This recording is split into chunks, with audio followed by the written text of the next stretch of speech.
is a very common situation. When the data export from system, it will appear something like this. I have my salesperson and some data for the products and the individual period. It could be the month, year, and so on. It will appear horizontally. Usually this kind of data is not easy for analysis. Usually people will do analysis using pivot table. This is very difficult to do it. So what people will do, they will use a lot of formulas or they will use manual calculation to get the result. Let's see how we are able to ask Excel to transform the data in a way it's easy for us to use pivot table for analysis. This is called Unpivot. The data on the right is the final outcome for all of the data from the left. The left is the raw data.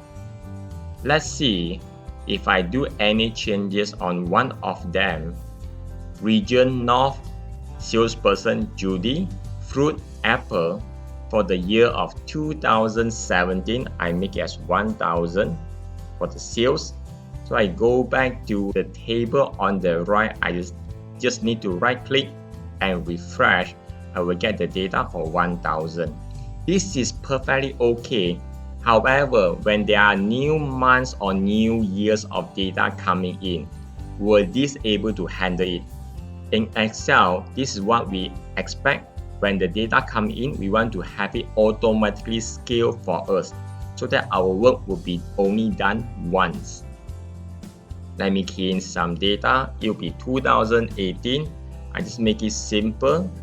For all the sales of 2018 will be increased by 1000. So I just get this thing done. I just need to go back to the table on the right. I just need to right click and refresh. And we are able to get the data from the new year.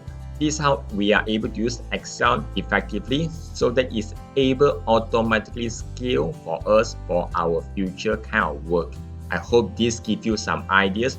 If you like or enjoy this video, please like and share to your friends and colleagues so that they are able to inspire to do more things in Excel so that their life and work life will be much more easier and happier.